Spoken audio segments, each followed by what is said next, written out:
Dear student, क्या आप भी ऐसे विद्यार्थी हो जो पहुंच गए हो कक्षा 8 में, 9 में, 10 में, 11 में, 12 में पहुंच गए हो, लेकिन अभी तक आपको टेंस नहीं समझ में आया, ट्रांसलेशन नहीं समझ में आया, आप यहां तक कि इंग्लिश भी नहीं समझ पाते हो। मेरे भाई, अगर आपको हिंदी से इंग्लिश में ट्रांसलेशन समझने में बहुत ज्यादा दिक्कत होती है तो मैं आपको 1 घंटे के वीडियो में आपको तीनों प्रकार का टेंस, जिसके प्रत्येक के 4-4 पार्ट होते हैं, यानी कुल मिलाकर आपके 12 टेंस इसी वीडियो में क्लियर हो जाएगा।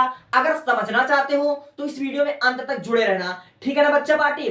सभी लोग ध्यान से देखना। मैं चाहता हूं इस वीडियो में अगर आपने आज तक नहीं सीखा है तो आज आप लोग सीख जाओ, ठीक है? तो मैं बिना देर के हुए वीडियो को शुरू करता हूं, क्योंकि 12 टेंस क्लियर करना है और आप भी पानी पीकर बैठ जाओ, जो आपको सामान लेना लेकर बैठ जाओ, लेकिन पूरा ध्यान इस बोर्ड पर होना चाहिए, तब तुमको समझ में आएगा, ठीक है?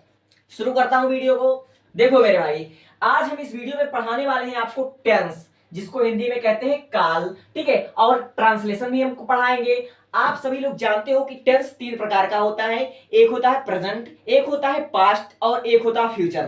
3 प्रकार का टेंस होता है, ठीक है? और प्रत्येक के 4-4 पार्ट होते हैं, इंडेफिनिट, कंटीन्यूअस, परफेक्ट और परफेक्ट कंटीन्यूअस, ठीक है? तो हम एक एक करके आपको लाइन बाय लाइन पहचान करवाएंगे और बताएंगे कैसे ट्रांसलेट किया जाता है।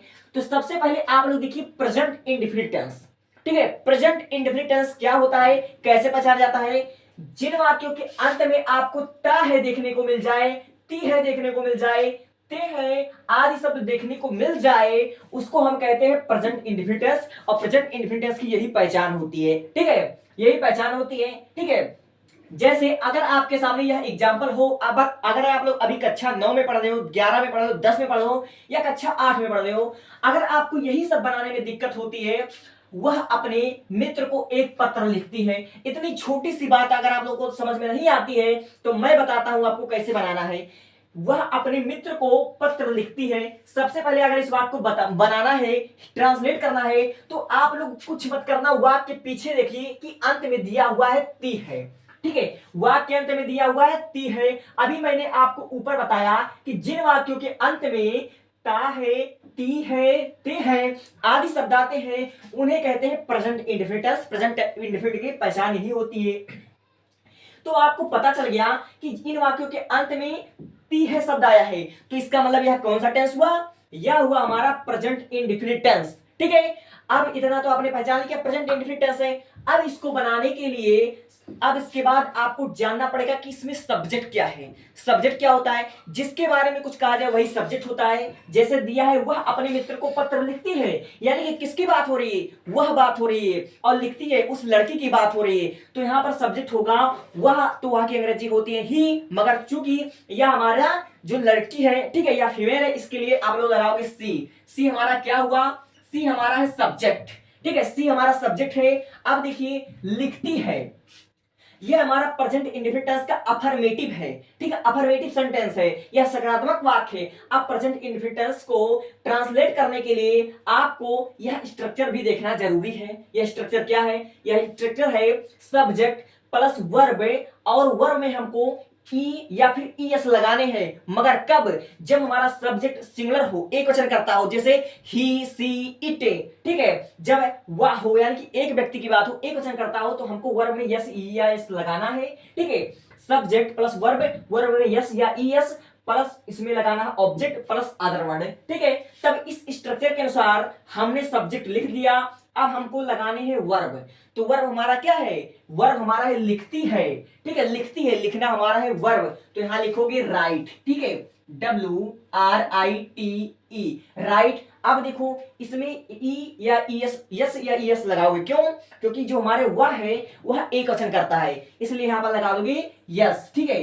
राइट, ठीक है? सी राइट। अब क्या लिखती है? ऑब्जेक्ट हमारा है पत्र, तो पत्र की अंग्रेजी होती है लेटर, तो यहां पर लिखोगे आ लेटर, ठीक है? ILATTER, आ लेटर। अब देखिए अगर वर्ड किसको लिखती है? वह एक पत्र लिखती है, मगर किसको लिखती है? वह लिखती है अपने मित्र को, ठीक है? वह अपने मित्र को लिखती है, ठीक है? यह हमारा क्या है? यह हमारा है अदर वर्ड। तो आप लोग लिखोगे टू हर फ्रेंड आप लोग यहाँ पर सिंपली लिख दोगे FRIEND फ्रेंड, और यहाँ पर अंत में लगा दोगे फुल स्टॉप। इस प्रकार हमारा बन गया। ठीक है, वह अपने मित्र को पत्र लिखती है, तो she writes a letter to her friend. ठीक है, अब देखिए इसका एक बार और समझ लो। सी मतलब हो गया वह, राइट्स मतलब लिखती है, ठीक है, आ लेटर मतलब एक पत्र, और टू का मतलब हो गया को, हर फ्रेंड यानी कि अपने मित्र को। इस प्रकार हमारा बन गया, और उम्मीद करता हूं आपको पहला वाला बहुत अच्छे से समझ में आया होगा। अब इसी प्रकार देखो दूसरा एग्जाम्पल हमारा दिया हुआ है, कुछ लड़कियां नदी में कभी नहीं नहाती हैं। ठीक है, कुछ लड़कियां नदी में कभी नहीं नहाती हैं। अब इसको आप लोग कैसे बनाओगे? ठीक है, इसको बनाने के लिए हम आपको दिखा दें कि इस वाक्य में आपका आया हुआ कभी नहीं। ठीक है, तो कभी नहीं, तो यह हमारा जो वाक्य है वह निगेटिव है। ठीक है, वह क्या है? निगेटिव है। तो निगेटिव के लिए हम आपको एक स्ट्रक्चर और बता देते हैं। यहां पर जब भी कभी आपको वाक्य निगेटिव नजर आ जाए तो यहां पर देखिए इसका जो स्ट्रक्चर होगा, सब्जेक्ट प्लस आपका होगा डू या डज। ठीक है, डू या डज आपका हो जाएगा, फिर आपका हो जाएगा वर्ब का फर्स्ट फॉर्म, फिर उसके बाद आपका हो जाएगा ऑब्जेक्ट, और फिर उसके बाद आपका हो जाएगा अदर वर्ड। ठीक है, अदर वर्ड आपका हो जाएगा, फिर हो जाएगा फुल स्टॉप। मगर आप लोग देख सकते हैं यहां पर आया है कभी नहीं, और कभी नहीं की अंग्रेजी होती है नेवर। ठीक है, कभी नहीं की अंग्रेजी होती है नेवर। सेम प्रोसेस बनेगा, मगर यह वाक्य नेगेटिव है। तो इसमें सबसे पहले आप लोग समझो कि सब्जेक्ट क्या है। तो सब्जेक्ट है कुछ लड़कियां। ठीक है, सब्जेक्ट क्या है? कुछ लड़कियां, और अंत में ती है शब्द आया है, तो टेंस तो पता चल गया होगा कि प्रेजेंट इंडेफिनिट टेंस ही है। तो यहां पर सब्जेक्ट लिखोगे कुछ लड़कियां का हो जाएगा some girl, SOME, some girl, GIRLS, some girls. अब देखिए कुछ लड़कियां हो गई। अब यहां पर चूंकि निगेटिव है, तो निगेटिव के लिए हमें डू या डज लिखना चाहिए, मगर कभी नहीं की अंग्रेजी होता है नेवर। नेवर का मतलब होता है कभी नहीं, तो यहां पर लिखोगे नेवर, यानी EVER, never. Some girl never. अब देखिए तैरना, तो तैरना का अंग्रेजी क्या होता है? तैरना का अंग्रेजी होता है स्विम। तो यहां पर आप लोग लिख दोगे स्विम, SWIM, स्विम आप लोग यहां पर लिख दोगे। अब इसमें SES नहीं जुड़ेगा, क्यों? क्योंकि कुछ लड़कियां, ये हमारा बहुवचन हो गया। ठीक है, बहुवचन हो गया। ठीक है, अब देखिए आपने वर्ब लिख दिया। अब ऑब्जेक्ट क्या है? ऑब्जेक्ट है नदी में, तो लिखोगे इन द रिवर। क्या लिखोगे? इन द रिवर, RIVER। उम्मीद करता हूं आपको दूसरा भी समझ में आ गया होगा। कुछ लड़कियां नदी में कभी नहीं तैरती हैं, तो some girl never swim in the river. इस प्रकार आपका बन गया है। ठीक है, अब देखो अगला वाला। अगला हमारा दिया हुआ है, तुम रात्रि को 9 बजे सोते हो। ठीक है, तुम रात्रि को 9 बजे सोते हो। अब अंत में हमारा आया है ता हो। ठीक है, जब भी वाक्य के अंत में ता है, ती है, ते है, ता हो आदि शब्द आए तो हमारा होता है प्रेजेंट इंडेफिनिट टेंस। ठीक है, तब देखो इसकी अंग्रेजी क्या बनेगी। सबसे पहले आप इस स्ट्रक्चर के हिसाब से देखो कि सब्जेक्ट इसमें क्या है। तो सब्जेक्ट है तुम, तो यहां पर लिखोगे यू। ठीक है, और यू हमारा कौन सा वचन, या सिंगुलर है प्यूलर? यह हमारा हो जाएगा प्यूलर हो जाएगा। ठीक है, अब हमारा सब्जेक्ट हो गया यू। अब देखिए सोते हो। ठीक है, सोते हो, तो यहां पर आप लोग लिखोगे वर्ब क्या है? वर्ब है सोना, तो सोना का अंग्रेजी होगा स्लीप। ठीक है, स्लीप हो जाएगा USLEP, स्लीप। अब देखो हमारा वर्ब हो गया। अब हमारा है ऑब्जेक्ट। ऑब्जेक्ट क्या है? ऑब्जेक्ट हमारा है 9 बजे। ठीक है, ये हमारा ऑब्जेक्ट 9 बजे, और टाइम के लिए आपको एट लगाना पड़ता है, तो यहां पर लिखोगे eight 9 o'clock, eight 9 o'clock, CLOCK clock. ठीक है, 9 o'clock। अब हमारा अदर वर्ड है वह है रात्रि में, तो लिख दोगे इन द नाइट। क्या लिखोगे? In the night, NIGHT, night. तो उम्मीद करता हूं आपको यह तीनों वाक्य बहुत अच्छे से समझ में आ गया होगा। तुम रात्रि को 9 बजे सोते हो, तो इसका हो जाएगा you sleep at 9 o'clock in the night. ठीक है, you sleep at 9 o'clock in the night. इस प्रकार हमारा बन गया। ठीक है, तो मैं आपको ये बता देना चाहता हूं, अगर आपको प्रेजेंट इंडेफिनिट हमेशा के लिए सीखना चाहते हो, तो सबसे पहले आप लोग कोई भी वाक्य देखना, चाहे ऐसा वाक्य हो, चाहे ऐसा हो, चाहे ऐसा हो। ठीक है, अफर्मेटिव हो या निगेटिव हो या इंट्रोगेटिव हो। अभी मैं इंट्रोगेटिव समझाता हूं। ठीक है, जब भी आप लोग कोई वाक्य देखना तो सबसे पहले देखना कि वाक्य अंत में क्या आया है। क्या वाक्य अंत में ता है, ती है, या फिर ता था, ती थी आया है, या फिर आ है, ए आया है। जो भी आपको वाक्य नजर आए सबसे पहले आपको देखना है। अगर आप देखोगे वाक्य अंत में आया होगा ता है, ती है, ते है, तो समझ जाना वह प्रेजेंट इंडेफिनिट टेंस है। अगर आपने इसकी पहचान कर ली, फिर उसके बाद देखना कि सब्जेक्ट क्या है। तो सब्जेक्ट वही होता है जिसके बारे में कुछ कहा जाए, जिसे वह अपने मित्र को पत्र लिखती है तो वह सब्जेक्ट हो गया। कुछ लड़कियां नदी में नहीं तैरती हैं तो कुछ लड़कियां हमारा सब्जेक्ट हो गया। अब तुम रात्रि को 9 बजे सोते हो, ठीक है, तो तुम हमारा क्या हो गया, सब्जेक्ट। क्यों? क्योंकि हम उसके बारे में कुछ कहेंगे, वही हमारा सब्जेक्ट होगा। ठीक है, अब आपने सब्जेक्ट पहचान लिया। अब आपको यह स्ट्रक्चर मेमोराइज करना है, याद करना है कि मैंने क्या समझाया था। अब देखो subject plus verb plus S E S plus object plus other word है। ठीक है, लेकिन वर्ब में एस ई एस तभी जुड़ेगा जब हमारा सब्जेक्ट सिंगुलर होगा। अगर प्लूरल होगा तो ये जो हमारा है तो यह नहीं जुड़ेगा। अगर प्लूरल होगा तो यानी कि बहुवचन होगा तो। ठीक है, तब आपने सब्जेक्ट लिख दिया सी। अब उसके बाद लिखोगे वर्ब, यानी कि लिखती है तो आपने वर्ब लिख दिया। अब लिखोगे आप लोग ऑब्जेक्ट, तो ऑब्जेक्ट हमारा पत्र, तो आपने ऑब्जेक्ट लिख दिया। अब लिखोगे अदर वर्ड, ठीक है, तो अपने मित्र को, यह अदर वर्ड है तो लिखोगे टू हर फ्रेंड। ठीक है, अब सी के साथ हर लगता है, अगर यहीं पर ही होता तो यहां पर हिज लगता। ठीक है, तो उम्मीद करता हूं आपको ये समझ में आ गया होगा। अब चलता हूं मैं इंट्रोगेटिव पर। ठीक है, आप लोग ध्यान से एक एक बात को समझते जाना।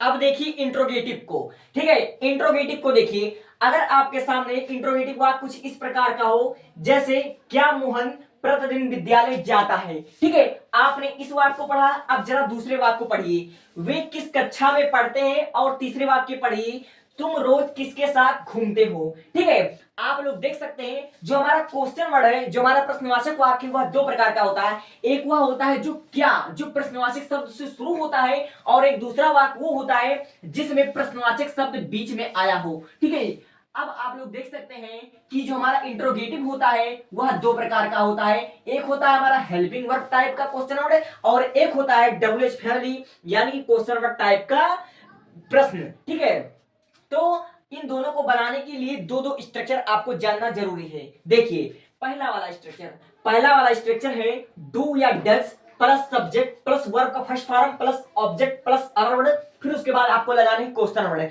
ये स्ट्रक्चर मैं आपको क्यों समझा रहा हूं, क्योंकि यह स्ट्रक्चर अगर आप जान गए तो आप लोग बड़े से बड़े वाक्य को ट्रांसलेट कर सकते हो। मैं आपको एक दो समझा दूंगा, इससे आप हर तरह के वाक्य को ट्रांसलेट नहीं कर पाओगे, लेकिन अगर आप लोग ये स्ट्रक्चर समझ गए तो ऐसे हजारों वाक्य आप लोग ट्रांसलेट कर दोगे।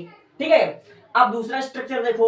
दूसरा स्ट्रक्चर है डब्ल्यूएच फैमिली, जिसको आप लोग क्वेश्चन वर्ड कहते हो क्वेश्चन वर्ड प्लस डू या does plus subject plus verb का first form plus object plus other word, फिर उसके बाद क्वेश्चन वर्ड। ये आपको दोनों स्ट्रक्चर समझ लीजिए, समझ में आना चाहिए, आपको यह याद होनी चाहिए। ठीक है, तब देखिए इस वाक्य की हम ट्रांसलेटर कैसे बनाएंगे, इसको कैसे इंग्लिश में लिखेंगे। दिया हुआ है क्या मोहन प्रतिदिन विद्यालय जाता है।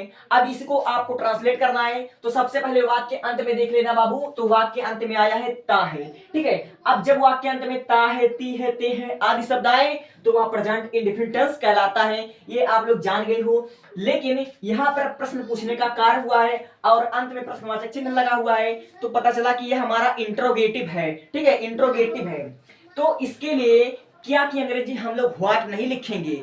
क्या की अंग्रेजी व्हाट नहीं लिखोगे, इस स्ट्रक्चर के सहायता से आपको इसे बनाना है। अब देखो जो डू है वह लगेगा बहुवचनकर्ता के साथ, और जो हमारा डज है वह लगेगा एकवचनकर्ता के साथ। ठीक है, तो जो हमारा मोहन है यह एकवचनकर्ता है, इसलिए क्या की अंग्रेजी व्हाट नहीं लगेगी। यहां पर हमारा यही स्ट्रक्चर, इसी के सहायता से आप लोग लिखोगे। तो इसकी अंग्रेजी सबसे पहले आप लोग लिखोगे डज।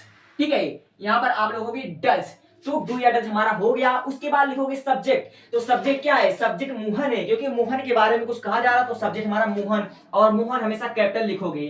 ठीक है, आपने लिखा मोहन। अब देखिए वर्ब, तो वर्ब हमारा क्या है, वर्ब हमारा है जाता है। ठीक है, विद्यालय जाता है, तो जाना हमारा वर्ब है, तो यहाँ पर आप लोग सिंपली लिख दोगे। ठीक है, गो। ठीक है, और चूंकि एक वचन करता है, मोहन एक वचन करता है, तो यहाँ पर लिखोगे ईएस। ठीक है, तो डज मोहन गोस, अब कहा जाता है, हमारा जो ऑब्जेक्ट है वह है विद्यालय, तो यहाँ पर लिखोगे टू स्कूल। ठीक है, यहाँ पर आप लोग लिखोगे टू स्कूल, और हमारा जो अदर वर्ड है वह हमारा है प्रतिदिन, तो यहाँ पर लिखोगे डेली। ठीक है, यहाँ पर आप लोग लिखोगे डेली, और अंत में लगा दोगे यहाँ पर क्वेश्चन वर्ड। ठीक है, अगर प्रश्नवाचक शब्द है तो बाद में क्वेश्चन वर्ड लगाना मत भूलना, वरना एक शब्द के कारण आपका पूरा वाक्य गलत हो सकता है।